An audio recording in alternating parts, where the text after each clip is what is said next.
हम लोग एक नए चैप्टर की शुरुआत कर रहे हैं बेटा जी। अब हमने जो खत्म कर लिया वो मात्रक एवं मापन या मात्रक और मापन सवालों की प्रैक्टिस करिए। पिछले चैप्टर्स की जितने भी मैंने अभी तक करवा दिया बेटा, क्वेश्चंस करिए। अब आप ही को सीखना है। मैंने पहले भी बताया समय कम है, चीजें बहुत कुछ सीखना है, तो बेटा कम समय में ज्यादा सीखने का मतलब है आपको थोड़ी ज्यादा मेहनत करनी है, ठीक है ना। अब हम गति का अध्ययन तो करेंगे, है ना, लेकिन उसके कारण को जाने बिना बेटा जी मैं अगर आपको बताऊं तो इसी को हम बोलते हैं शुद्ध गति की। क्या नाम देते हैं बेटा जी? शुद्ध गति की, है ना। ध्यान से सुनना, शुद्ध गति की। शुद्ध गति की मैं आपको दो चीजें पढ़ाऊंगा। मैं एक पढ़ाऊंगा बंडी और एक पढ़ाऊंगा टूरी।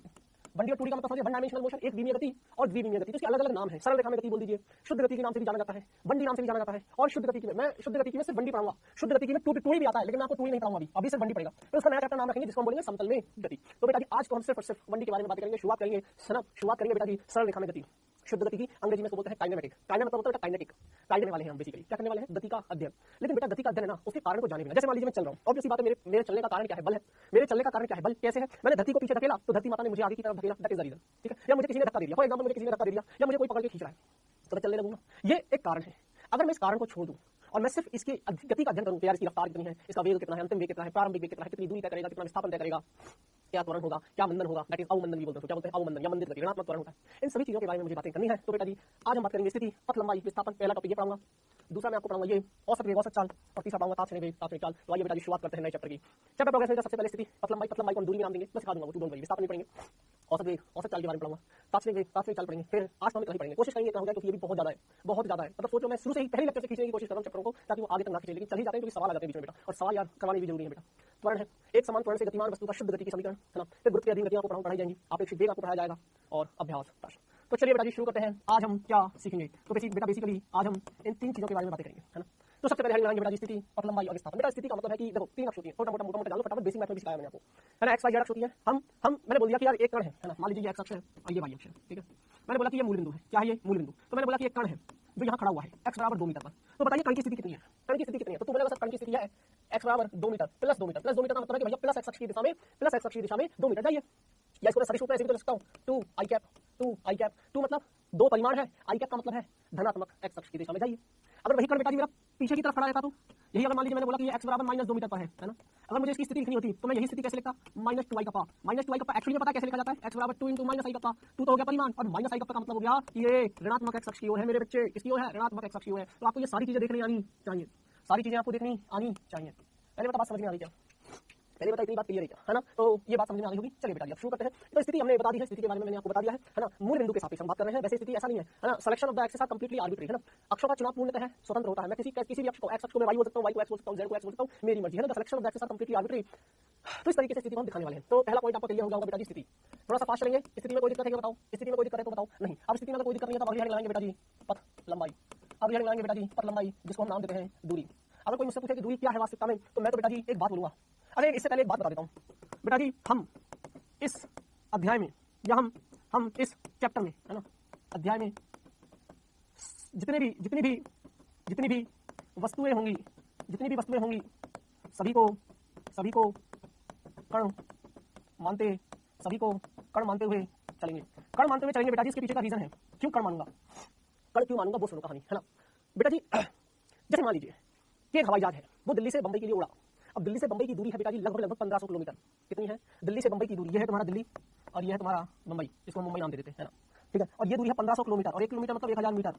तो कितना हो गया बेटा? 1500 और 3 0 और इकाई ढाई सैकड़ा हजार 10 लाख 10 लाख 15 लाख मीटर की दूरी है अगर मीटर में बात करें। किलोमीटर में 1500 किलोमीटर है लगभग। और अगर हम मीटर में बात करें तो बेटा जी यही आ जाएगी आपकी 15 लाख मीटर। अब अगर हवाई जहाज यहाँ से उड़ता भी है, तो हवाई जहाज की कितनी लंबाई होती होगी? अगर बेटा जी मैं हवाई जहाज बनाऊं, है ना, हवाई जहाज कितना ही मीटर हो जाएगा? ज्यादा से ज्यादा 100 मीटर बहुत हो गया। 100 मीटर लंबा हवाई जहाज बहुत होता है। इस 15 लाख के सामने ये 100 मीटर बहुत तुच्छ है, ना के बराबर है। 100 मीटर ना के बराबर है। ये छोड़ तो रेलगाड़ी पकड़ ले, ज्यादा से ज्यादा तेरी रेलगाड़ी 200 मीटर, 300 मीटर, 400 मीटर, 500 मीटर होगी फॉर एग्जांपल। तो भी 15 लाख के सामने तो ये 500 मीटर कुछ भी नहीं है। तो हम इसको नगण्य मान लेते हैं, अर्थात हम वस्तुओं की लंबाई मानते ही नहीं है। तो वस्तुओं की लंबाई नहीं मान रहे हैं। अगर ऐसी सिचुएशन है तो कुछ सवाल में ऐसा नहीं रहेगा, तो उसकी चीजें बताऊंगा करना क्या है। लेकिन अगर ऐसा है कि बहुत बड़ी दूरियों के सामने, ज्यादातर में 99% सवाल में तो हम इनको कण मान के चलेंगे। क्या मान के चलेंगे? कण। तो अब कण मानने का रीजन तुम्हें समझ में आ गया कि मैं कण क्यों मानूंगा। इस शुद्ध गति वाले चैप्टर में, इस काइनेमेटिक्स में, सरल रेखा में गति या बंडी, एक लिनियर गति, चारों एक ही नाम है। इस पूरे चैप्टर में बेटा जी हम क्या मान के चलेंगे? कण मान के चलेंगे। चलिए कण मैंने आपको समझा दिया। तो अब बच्चे आप मुझसे ये मत पूछना कि सर आप हर बार कण क्यों बोल रहे हो? हाथी चल रहा है तो भी आप कण बोल रहे हो, कार बोल रहे हो तो भी आप कण बोल रहे हो, ट्रेन बोल रहे हो, रेलगाड़ी बोलते हो तब भी आप कण बोलते हो, सर आप हर बार कण क्यों मान लेते हो? तो बेटा जी कण मानने के पीछे की कहानी तो बहुत अच्छे से समझा दी। अब बात करते हैं पथ लंबाई। तो सुन ले, कण द्वारा तय किए गए वास्तविक पथ की लंबाई दूरी कहलाती है। परिभाषा हो गई। काम काम की चीज लिखाऊंगा, मेरी प्यारी बिंदु लिखते जा, फिर समझा दूंगा। मेरी प्यारी बिंदु थोड़ा सा फास्ट लिखेंगे, ज्यादा दिमाग लगाने की जरूरत नहीं, बहुत आसान सी चीजें हैं, है ना बेटा जी। मैंने बोला कि एक कण है क्या, मैंने बोला जी एक कण है, मान लीजिए ए बिंदु पर है और वो ऐसे घूम फिर के गया और वो बी बिंदु पर आ गया। वो ए से भी इस तरीके से गया सी के द्वारा, सी मार्ग के द्वारा गया। तो ए बिंदु पर था, प्रारंभ में जो कण था वो ए बिंदु पर था, तो इसको बोलेंगे हम प्रारंभिक बिंदु। क्या बोलेंगे? प्रारंभिक बिंदु। और इसको बोलेंगे जहां तक गया, इसको बोलेंगे हम अंतिम बिंदु। क्या बोलेंगे इसको हम? अंतिम बिंदु। तो बेटा ये है प्रारंभिक बिंदु, ये है अंतिम बिंदु। तो तुम्हें अगर दूरी निकालने को बोले, करना कुछ नहीं, इस कण के द्वारा जैसे जैसे ये चला है ना, वैसे वैसे इसके रास्ते को फॉलो कर ले। मुझे कोई मतलब नहीं है सीधे रास्ते से, तू जैसे इसकी पूछ पकड़ के बैठ जा, इस कण की पूछ पकड़ के बैठ जा, भूत बन के बैठ जा, चीता बन के इस कण के पीछे बैठ जा, और कण जैसे जैसे जा रहा है ना, तो उस पूरी लंबाई को नाप ले। जो वास्तविक लंबाई है ना, कण द्वारा तय की गई वास्तविक पथ की लंबाई ही उस वस्तु के द्वारा तय की गई दूरी कहलाती है बेटा जी। लंबाई ही दूरी कहलाती है। क्या कहलाती है? दूरी कहलाती है। ठीक है, दूरी एक अदिश राशि है, दूरी एक अदिश राशि है। मात्रक एसआई में बात करूं तो मीटर में हो जाएगा, और सीजीएस में बात करूं तो सेंटीमीटर हो जाएगा। ठीक है, चलिए दूसरे पॉइंट लिख लीजिए बेटा, दूसरा पॉइंट लिख लीजिए, है ना। दूसरा पॉइंट क्या लिखोगे? दूसरा पॉइंट लिख लो। हाँ, दूसरा ये कि दूरी कभी भी ऋणात्मक नहीं होती, ऋणात्मक नहीं होती। Very very important point, very very important point. गतिशील कण के लिए, जैसे मुझे रटा पड़ा है वैसे तुझे भी रटाना चाहिए। गतिशील कण के लिए दूरी कभी भी शून्य नहीं हो सकती, शून्य नहीं हो सकती। दूरी हमेशा धनात्मक होती है, दूरी हमेशा धनात्मक होती है।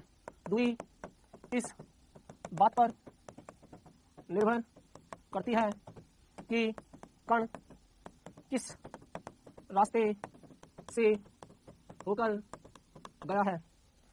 दूरी प्रारंभिक बिंदु या स्थिति, कुछ भी बोल दीजिए, बिंदु, स्थिति, प्रारंभिक बिंदु तथा अंतिम बिंदु, जैसे एक लाइन रटी पड़ी है ना बेटा जी, मुझे याद हो जाए तो मजा आ जाए। अंतिम बिंदु से स्वतंत्र होती है। दोनों बातें थी वो सारी लिखवा दी, इंपॉर्टेंट पॉइंट सारी। मेरी प्यारी बिंदु यहाँ से पूरा की पूरा दूरी तेरा खत्म हो गया। अब चलेंगे विस्थापन पर, फिर उसके बाद चलाऊंगा सवाल। इसके बाद चलाऊंगा सवाल, सुनते रहना कहानी को।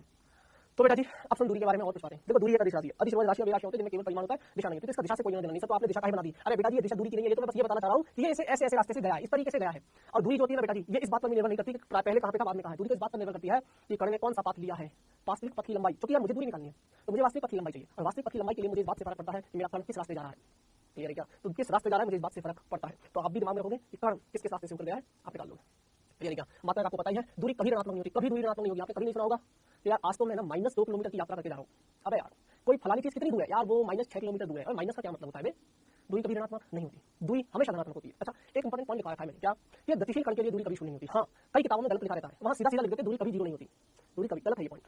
एक शब्द ऐड करना पड़ेगा, गतिशील कण। क्या ऐड करना पड़ेगा? गतिशील कण। क्योंकि गतिशील कण के लिए दूरी कभी शून्य नहीं होती, इतना दिमाग में रखना। गतिशील कण के लिए क्या बोल रहा हूँ, ध्यान सुनना। गतिशील कण के लिए क्या बोल रहा हूँ बेटा जी? गतिशील कण के लिए, है ना, गतिशील कण के लिए दूरी कभी भी शून्य नहीं होती। मतलब मान लीजिए मैं खड़ा हुआ और मैं चला ही नहीं, मैं गतिशील नहीं, मैं गति अवस्था में नहीं, मैं खड़ा हुआ हूँ। अब अगर मैं खड़ा हूँ तो क्या मेरी दूरी शून्य नहीं है? दूरी शून्य ना, दूरी शून्य ना। तो फिर ये स्टेटमेंट तो बोलना गलत है ना कि दूरी कभी शून्य नहीं हो सकती। अगर कण व्याम में है तो दूरी शून्य हो सकती है, काहे नहीं हो सकती? जब वो चला ही नहीं भाई तो दूरी शून्य हो सकती है। लेकिन अगर कण गतिशील है तब दूरी शून्य नहीं होगी। चाहे मैं थोड़ा सा भी चलूं, चाहे मैं इतना सा ही चलूं, चाहे मैं ऐसे चल के वापस भी यहाँ जाऊं, तब भी वो दूरी काउंट होगी, जाना प्लस आना। तो गतिशील कण के लिए दूरी कभी शून्य नहीं होती। हाँ, दूरी शून्य होती है अगर क्या पता कण रुका हो। इसलिए सिर्फ इतना सेंटेंस अगर दिख जाए कि दूरी कभी शून्य नहीं होती, गलत स्टेटमेंट है। गतिशील कण के लिए दूरी कभी शून्य नहीं होती, this is the correct statement, है ना। दूरी हमेशा धनात्मक होती है। अच्छा, इस बात पर निर्भर नहीं करती दूरी, है ना, सॉरी, दूरी इस बात पर निर्भर करती है पहले क्यों किस रास्ते गया, बताइए। प्रारंभिक और अंतिम बिंदु से स्वतंत्र होती है, ये कभी उस पर निर्भर नहीं करती। बेटा जी आई थिंक आपको समझ में आ गया होगा दूरी के बारे में। पहले बताओ बात समझ में आई क्या? दूरी आ गया तो दूरी आ गया, परिभाषा समझ में आई मैंने। कण द्वारा तय किए गए वास्तविक पथ की लंबाई उसकी दूरी कहलाती है। अगली हेडलाइन लाएंगे बेटा जी, विस्थापन। अंग्रेजी में इसको बोलते हैं बेटा जी डिस्प्लेसमेंट। क्या बोलते हैं इसको? डिस्प्लेसमेंट। इसको बोलते हैं बेटा जी डिस्टेंस। क्या बोलते हैं? डिस्टेंस। तो अब डिस्प्लेसमेंट की बात कर लेते हैं। क्या कहानी है डिस्प्लेसमेंट की? बेटा जी मैंने बोला, अच्छा पहले तो ये लिखिए, है ना, कि पहले चित्र बना के समझा दूं क्या? मैंने बोला कि एक बिंदु है ए बिंदु, यहाँ से कण चलना चालू किया और वो यहाँ से ऐसे गया। अभी मैंने बनाया था, मान लीजिए वो बी बिंदु सी के रास्ते से गया था। तो ये ए बिंदु क्या था? प्रारंभिक बिंदु था, है ना, प्रारंभिक बिंदु था ए बिंदु। और बी बिंदु क्या था? यही तो अंतिम बिंदु था। क्या था? अंतिम बिंदु या अंतिम स्थिति। तो विस्थापन अगर मुझे लिखना है तो मुझे इससे कोई मतलब नहीं है कि कण कैसे गया है। मुझे तो केवल प्रारंभिक बिंदु बता दो और मुझे अंतिम बिंदु बता दो। प्रारंभिक स्थिति और अंतिम स्थिति के बीच की न्यूनतम दूरी ही उस कण का विस्थापन कहलाती है। लिख लीजिए प्रारंभिक, क्या लिखेंगे बेटा जी? प्रारंभिक स्थिति तथा अंतिम स्थिति के बीच की न्यूनतम दूरी ही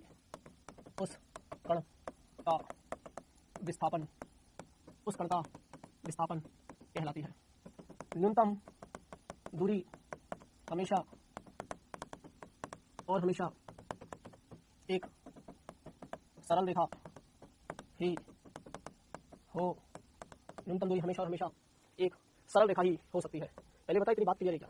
न्यूनतम दूरी हमेशा और हमेशा एक सरल रेखा ही हो सकती है। अगर मैं तुझे बताऊं कि विस्थापन है किधर, तो बेटा जी विस्थापन एक सदिश राशि होती है। कण कहां पे था? यहां पर, और कहां पहुंच गया? यहां पर। प्रारंभिक और अंतिम बिंदु और अंतिम बिंदु के बीच की न्यूनतम दूरी, और न्यूनतम दूरी एक सरल रेखा। तो ठीक सीधा सीधा बना दीजिए, क्योंकि एक सदिश राशि है तो यही है तेरे कण का विस्थापन। तो दिस इज कॉल्ड विस्थापन, यही है तेरे विस्थापन। अच्छा, विस्थापन एक सदिश राशि है, विस्थापन एक सदिश राशि है। लिखो मेरी प्यारी बिंदु, मेरी प्यारी बिंदु।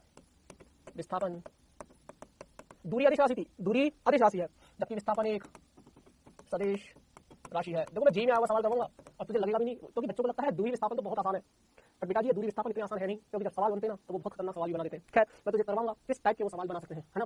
तो ध्यान से सुनते रहना बेटा जी। हाँ, तो विस्थापन एक सदिश राशि है।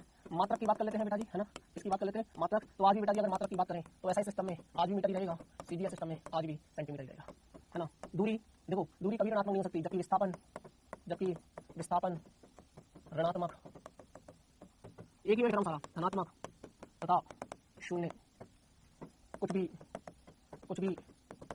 हो सकता है। धनात्मक भी हो सकता है, ऋणात्मक भी हो सकता है और शून्य भी हो सकता है। क्या? कौन? विस्थापन। मैं समझाऊंगा, डोंट वरी, लिख लो अभी, सिर्फ लिखने वाला काम कर लो। अच्छा बेटा, विस्थापन की जब भी दिशा बनाओगे तो जहां से कण चला है, प्रारंभिक स्थिति कौन सी है? प्रारंभिक स्थिति ए है और अंतिम स्थिति क्या है? बी। तो बेटा जी प्रारंभिक और अंतिम स्थिति के बीच की न्यूनतम दूरी, तो न्यूनतम दूरी हमेशा हमेशा सरल रेखा हो सकती है, इसलिए मैंने सीधी सीधी रेखा खींच दी। यही तेरा विस्थापन है। तो ये जो रेखाखंड की लंबाई है ना, यही तेरा विस्थापन है। क्या है ये तेरा विस्थापन? अब ध्यान से सुनना। तो बेटा जी जब भी तू तीर का निशान बनाएगा तो जहां से कण चालू हुआ है वहां पर हमेशा पूंछ बनाएगा, और जहां पर कण गया है बी पर, वहां तू तीर का निशान बनाएगा, पक्की बात है। तो दिशा कैसी हो जाएगी विस्थापन की? ए से बी की ओर। क्या हो जाएगी बेटा जी? ए से बी की ओर। तो दिशा पता चल गया। और परिमाण, इस रेखाखंड की जो लंबाई है वो परिमाण है, तो इसकी जो लंबाई है रेखाखंड की वो तो हो जाएगा परिमाण, इस रेखाखंड की जो लंबाई है वो तो हो जाएगा परिमाण। क्लियर है? और दिशा अपने दे दी, जहां से चल रहा है वहां पूंछ, जहां पर गया है वहां पर सिर, और दोनों बिंदुओं के बीच की न्यूनतम दूरी, ये तेरा विस्थापन। जबकि दूरी क्या थी? कण द्वारा तय किए गए वास्तविक पथ की लंबाई, वो दूरी थी, है ना? फर्क समझ में आ गया आपको बेटा? तो अब देखो, है ना? तो मेरे दूरी जो धनात्मक होती है, ये होती है। अब ये दोनों पॉइंट लिखवा देता हूं। दूरी इस बात पर निर्भर करती है कि किस रास्ते से होकर गया है। सॉरी, विस्थापन, सॉरी दूरी नहीं बेटा, विस्थापन के बारे में। दूरी तो करती है, विस्थापन इस बात पर निर्भर नहीं करता है, विस्थापन इस बात पर निर्भर नहीं करता है कि कण किस रास्ते से होकर गया है। चौथा पॉइंट लिख लो मेरी प्यारी बहन, विस्थापन केवल अंतिम स्थिति तथा प्रारंभिक स्थिति पर निर्भर करता है। अंतिम स्थिति तथा प्रारंभिक स्थिति पर निर्भर करता है। क्लियर है क्या? क्लियर है क्या बेटा जी? जल्दी जल्दी करो, सवाल भी करवाऊंगा, इसलिए जल्दी जल्दी करते जाओ। इस पर सवाल करूंगा, ढेर सारे सवाल है मेरे दिमाग में। चलिए, तो विस्थापन केवल अंतिम स्थिति तथा प्रारंभिक स्थिति पर निर्भर करता है। आदमी को औसत जगह से चालू करानी है, ठीक है? तो ये था तेरे विस्थापन के बारे में। अब खत्म हो गया विस्थापन। अब सर कहानी अगर करवानी है तो बेटा जी कहानी सबसे पहले बहुत बेसिक सा एग्जांपल। मैंने बोला कि एक कण है 3 मीटर इधर चला है और 4 मीटर इधर चला है। बहुत बेसिक सा सवाल, सबसे आसान सवाल। विस्थापन दूरी में यही सवाल सबसे पहले करवाते हैं। 4 मीटर इधर गया है तो वो कण यहाँ से चलता है ए बिंदु से होकर, और वो फाइनली बी बिंदु पर पहुंच जाता है। तो कण द्वारा तय की गई दूरी और विस्थापन,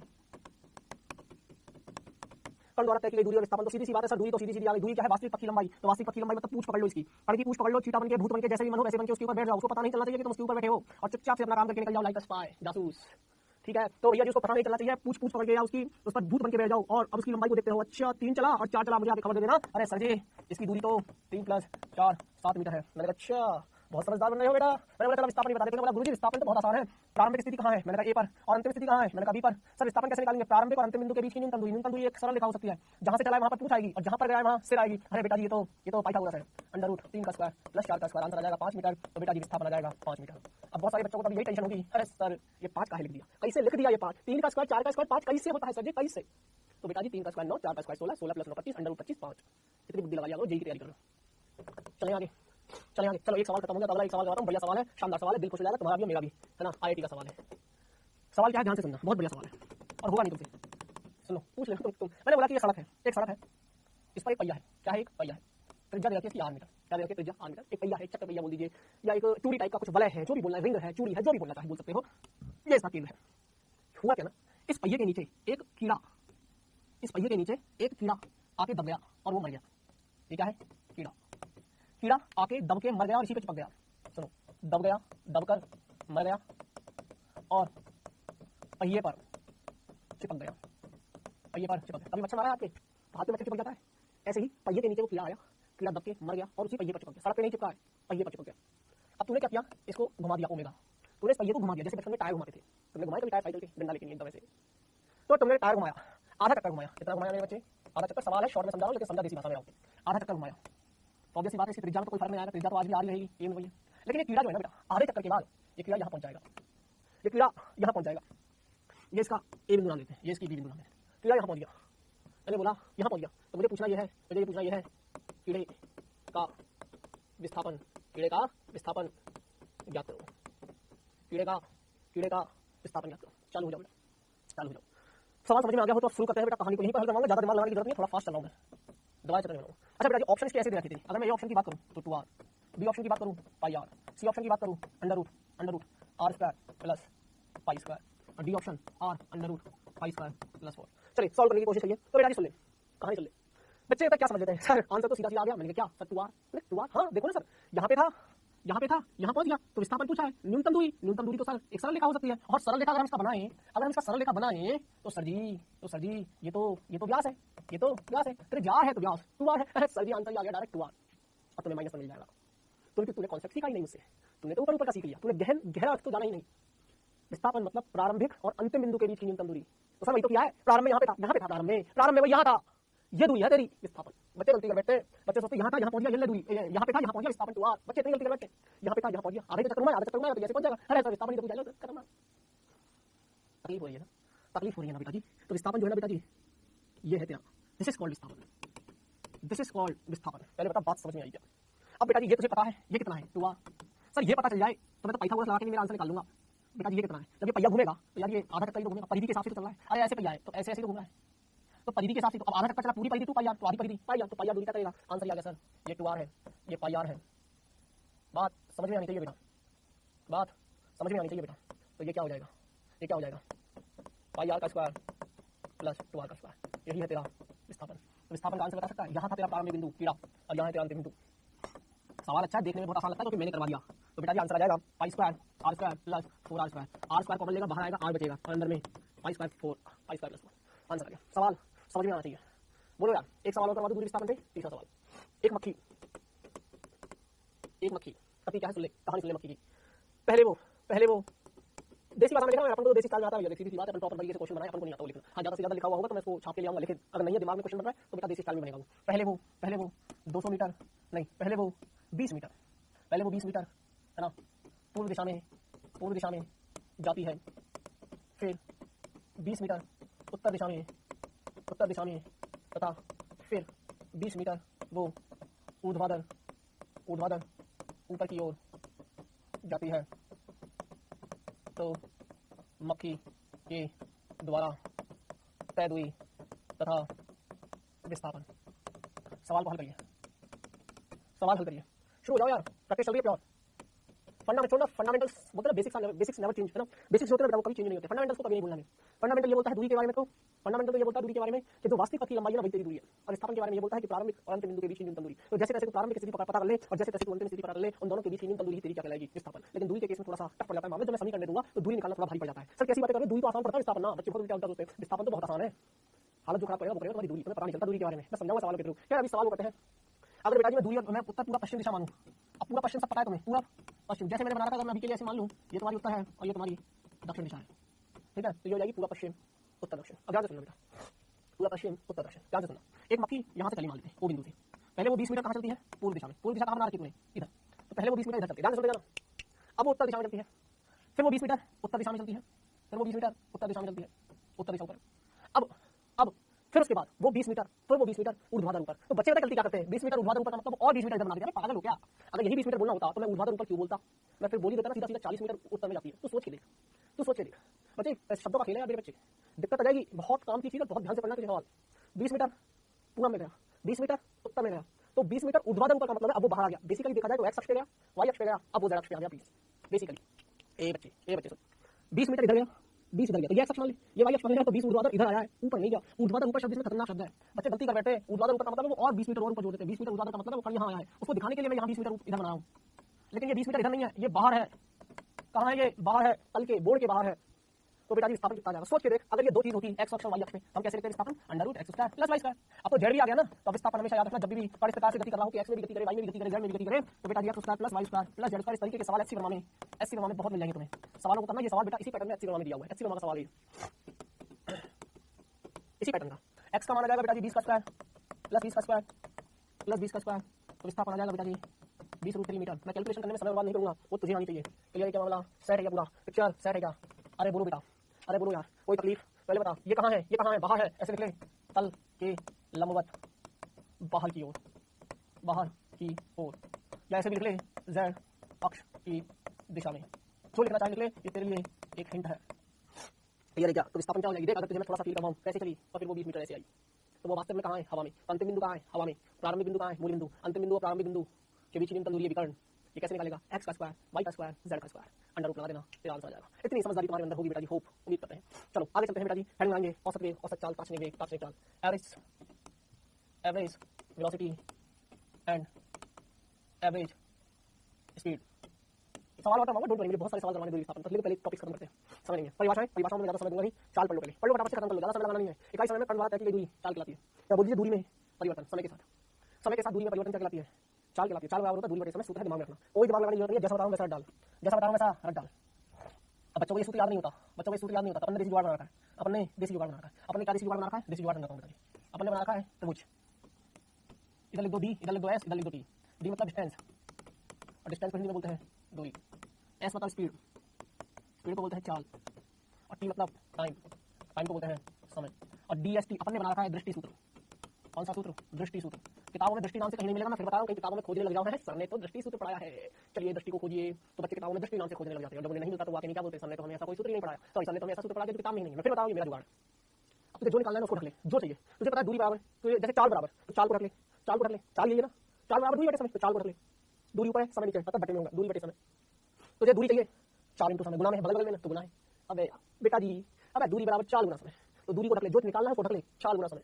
तो समय चाहिए तो समय को रख ले, दूरी बटे चाल, बटे में है ना, जो बटे में है वो बटे में, गुना में आ जाएंगे, अपने आप बटेंगे। इसको बोलते हैं बेटा जी दृष्टि सूत्र। ये अपना देसी जुगाड़ है। क्या है ये? अपना देसी जुगाड़। तो अपन क्या लिख देंगे यहाँ पर? देसी जुगाड़। कहानी समझ में आनी चाहिए बेटा, है ना। और चाल एक अदिश राशि है, क्योंकि चाल एक अदिश राशि है, क्योंकि बेटा जी पहली बात तो अच्छा एक चीज और बताता हूँ, चाल के पास दिशा नहीं होती है ना। मैंने बोला कार है 5 किलोमीटर प्रति घंटे की रफ्तार से जा रही है, या 10 किलोमीटर प्रति घंटे की रफ्तार से कार जा रही है, तो किलोमीटर प्रति घंटा है मतलब चाल की मात्रा है। अब 10 किलोमीटर प्रति घंटे से जा रही है, कहाँ जा रही है नहीं पता, तो क्या दे रखा है? चाल। यही अगर मैं बोल दूं कि 10 किलोमीटर प्रति घंटे से पूर्व दिशा में जा रही है, तो परिमाण के साथ साथ क्या पता है? दिशा। तो चाल नहीं, वेग दे रखा है। तो चाल और वेग में अंतर समझो, जैसा अंतर दूरी और विस्थापन में, लेकिन दूरी और विस्थापन में तो काफी अंतर आ जाता है ना। दूरी अदिश है, विस्थापन सदिश है, इसी प्रकार चाल अदिश है, वेग सदिश है। तो अब देख, दूरी और चाल दोनों अदिश सदिश, वेग और विस्थापन दोनों सदिश सदिश। तो जब बेटा मेरी दूरी की बात करूंगा तब मैं जब मैं चाल की बात करूंगा तब मैं दूरी की बात करूंगा, और जब मैं वेग की बात करूंगा तब मैं विस्थापन की बात करूंगा। अर्थात अगर मुझे चाल निकालनी पड़ेगी तो मुझे दूरी की जरूरत पड़ेगी, और अगर मुझे वेग निकालना पड़ेगा तो मुझे विस्थापन की जरूरत पड़ेगी। यही सूत्र अगर मैं वेग का लिखूं तो फिर विस्थापन बटे समय लिख दूंगा। यही सूत्र अगर मैं वेग का लिखूं तो फिर मैं विस्थापन बटे समय लिख दूंगा। तो अब सवाल है मुझसे वेग पूछे तो मुझे विस्थापन निकालना आना चाहिए, और सवाल अगर मुझसे चाल पूछे तो दूरी आना चाहिए। समय वो दे देते हैं, दूरी और विस्थापन तुझे अभी निकालना सिखाया है। लिंक है सारी चीजें, तुझे समझ में आ रही है क्या? कहानी क्लियर हो जानी चाहिए बेटा। तो मात्रा मीटर प्रति सेकंड या सेंटीमीटर प्रति सेकंड, बीमाएं बहुत अच्छे से लिखनी आती है, m0 l1 t-1। क्लियर है क्या? अब पाएंगे नोट, अब लगाएंगे नोट, लगाओ 2000 का नोट बढ़िया से कड़कता मड़कता। गतिमान कण के लिए चाल कभी भी शून्य नहीं हो सकती, ये हमने बताना है। इतने बच्चे नहीं छोटे छोटे से, ये हमें बताना है कि गतिमान कण के लिए चाल कभी शून्य नहीं होती, गतिमान कण के लिए दूरी भी कभी शून्य नहीं हो सकती। ये तो मैंने भी लिखवा दिया, दूरी शून्य नहीं हो सकती तो चाल कैसे शून्य हो सकती है? क्योंकि समय कभी जीरो होता नहीं है, दूरी कभी जीरो होगी नहीं। अगर गतिमान है तो दूरी कभी जीरो होगी, जब ये पूरा जीरो नहीं है बटे में, तो ये जीरो कैसे हो सकती है? तो बच्चे वाली दिमाग बुद्धि लगा रहे हैं यार। दूरी कभी ऋणात्मक नहीं हो सकती, तो चाल कभी ऋणात्मक नहीं होती, दूरी हमेशा धनात्मक होती है, तो चाल हमेशा धनात्मक होती है। इतना दिमाग में रख लेना, लगा दी हेडिंग एक समान चाल। थोड़ा फास्ट हो गया, थोड़ा फास्ट हो गया। अब सुन ले एक समान चाल समझाता हूं, अब सुन ले एक समान चाल, दैट इज कांस्टेंट स्पीड या यूनिफॉर्म स्पीड, है ना। इसको बोलते हैं बेटा जी यूनिफॉर्म स्पीड, या हिंदी में बोलते हैं इसको नियत चाल। कुछ भी बोल दो एक ही बात है, नियत चाल बोलते हैं, एक समान चाल बोलते हैं, है ना। घबराने की जरूरत नहीं है, एक समान चाल दे दें, नियत चाल दे दें, है ना, कांस्टेंट स्पीड या यूनिफॉर्म स्पीड। चलिए सवाल समझा देता हूँ, डायरेक्ट देख के समझा देता हूँ। समान समय अंतराल में अगर कण समान दूरी तय करता है, फिर से समान समय अंतराल में कण समान दूरी तय करता है तो वस्तु की चाल एक समान है, तो वस्तु की चाल एक समान होगी। लाइक वाटर देसी भाषा में समझा देता हूँ। मैंने बोला कि ये कार है, मैंने बोला 10 मीटर पर सेकंड से 10 मीटर पर सेकंड से जा रही है, एक कार है। तो इसका मतलब समझ में आता है, पढ़ तू बार-बार पढ़, 10 मीटर पर सेकंड, 10 मीटर पढ़ मेरे साथ पढ़, 10 मीटर पर सेकंड, 10 मीटर पर सेकंड, 10 मीटर पर सेकंड, 10 मीटर पर सेकंड। सर इसका मतलब है पर सेकंड 10 मीटर की दूरी तय करेगा, ये पर सेकंड प्रति सेकंड 10 मीटर की दूरी तय करेगा। तो 2 सेकंड में 20 मीटर, 3 सेकंड में 30 मीटर, 4 सेकंड में 40 मीटर, 5 सेकंड में 50 मीटर। मैंने बोला बता 10 सेकंड के बाद ये कहाँ होगा? तो बोलेगा सर 100 मीटर की दूरी पर। तूने ये कैसे बता दिया? क्योंकि तुझे पता है कि इसकी स्पीड कांस्टेंट है, ये नियत चाल से चल रहा है। तो समान समय अंतराल मतलब प्रति सेकंड, हर एक सेकंड में समान दूरी 10 मीटर, अगले एक सेकंड में फिर 10 मीटर, अगले एक सेकंड में फिर 10 मीटर, अगले एक सेकंड में फिर 10 मीटर, अगले एक सेकंड में 10 मीटर। ओहो हो सर, अगर कण समान समय अंतराल में समान दूरी तय करता है तो इस प्रकार की चाल वस्तु की एक समान चाल होती है। That's it. पढ़ ले आराम से, तेरे भैया भी नोट्स बना के लाए, बहुत कुछ है बेटा तेरे लिए। जब कोई गतिमान कण समान समय अंतराल में समान दूरी तय करता है तो उसकी चाल एक समान चाल कहलाती है। एक समान चाल का मतलब होता है बेटा जी, और प्रस्तुत हो जाएगा, सूत्र अभी भी वही हो जाएगा, दूरी बटे समय। चाल है ना, चाल का सूत्र। जब जब चाल की बात करूंगा तब तब दूरी की बात करूंगा। लगा मेरी प्यारी बिंदु, मेरी प्यारी बिंदु, लिख। जब जब चाल की बात होगी मेरे दिमाग में दूरी आएगी, ना कि विस्थापन। मेरी प्यारी बिंदु, बहुत काम की चीज है, सवालों में हिट करेंगे। अगला भाई, एक समान चाल हो गया, अगली हेडिंग आएंगे असमान चाल या परिवर्ती चाल। नाम से नहीं समझ में आ रहा है ना? वेरिएबल या non uniform speed, non uniform speed. बहुत सिंपल सी चीज है बेटा जी, है ना? एक समान समय अंतराल में अगर कण असमान दूरियां तय करता है, मतलब ध्यान से सुनना, है ना? असमान चाल समझा रहा हूं, तेरे को असमान चाल समझा रहा हूं, ध्यान से सुनना। मैंने बोला, है ना, मैंने बोला कि एक कार है, उसके पास एक परिवर्ती चाल है, मैं लिखने जाऊं, पर वो जब t बराबर 0 से शुरू हुआ था तो t बराबर 1 सेकंड में उसने 10 मीटर की दूरी तय करी। बहुत सुंदर। लेकिन t बराबर 1 सेकंड से t बराबर 2 सेकंड में उसने 8 मीटर की दूरी तय करी। फिर उसका मन हुआ 13 मीटर की दूरी तय करने का अगले 1 सेकंड में। तो समय अंतराल तो समान है ना, एक सेकंड का गैप है, एक सेकंड का गैप है कि 1 सेकंड में 10 मीटर चल रहा है, 1 सेकंड में फिर 8 मीटर चल रहा है, अगले 1 सेकंड में 13 मीटर चल रहा है, अगले 1 सेकंड में मुझे नहीं पता, मान लेते हैं वो 2 मीटर चला। कितना चला? 2 मीटर। तो क्या बोलेगा यार सर, इसकी ना समान समय अंतराल में ना ये अलग अलग दूरियां तय कर रहा है, मुझे नहीं पता, कभी तो बढ़ा लेता है स्पीड, कभी घटा लेता है, कभी बढ़ा लेता है। सर चाल है ना, इसकी नियत नहीं है। ये मर्जी आती है तो स्पीड तेज कर लेता है, मर्जी आती है तो स्पीड धीरे कर लेता है। इसका मतलब की चाल नियत नहीं है, अर्थात असमान चाल है, अर्थात परिवर्ती चाल है। तो परिवर्ती चाल की परिभाषा, एक कण अच्छा, जितनी भी कार वगैरह है, बस है, रेलगाड़ी, हवाई जहाज, जितनी भी वस्तु है, सबको क्या मानूंगा? कण मानूंगा। इस चैप्टर में क्या मान के चलूंगा? कण। अब इस पर बवाल मत करना, ये सवाल भी नहीं है, इस सवाल पर बवाल मत करना। तो बेटा जी, यदि कोई गतिमान कण समान समय अंतरालों में असमान दूरियां तय करता है तो उसकी चाल असमान चाल या परिवर्ती चाल कहलाती है। बेटा जी, आई थिंक आपको यहाँ से समझ में आ गया। अगर मैं यहाँ पर चाल बताऊँ तो कितनी है? 1 सेकंड में कितनी चली इसने? तो मान लेते हैं v1 कितनी चली? 10 मीटर पर सेकंड से। फिर बेटा वो यहाँ पर बदल गई, यहाँ पर कितनी हो रही है? वो 8 मीटर पर सेकंड। 8 मीटर, वो भी बेटा जी परिवर्ती है, हम बोल नहीं सकते, नियत नहीं है ना। तो 10 मीटर पर सेकंड भी बोलना गलत है, क्योंकि वो तो पल पर बदल गई। आप तो बस ऐसे मान के चलो कोई भी चाल है, पल पर बदल गई। हाँ, वो इंस्टेंट बता रहा था, मैं भी बता रहा था, आप वो बता सब बातें बाद में। मतलब कोई मिला के ये है कि इसने समय समान अंतराल में, बिल्कुल समान समय अंतराल में अगर कण द्वारा तय की गई दूरी असमान है तो that is the meaning of असमान चाल, परिवर्ती चाल। बहुत सिंपल है बेटा, मुझे समझ में आनी चाहिए। लगा अगली हेडिंग औसत चाल।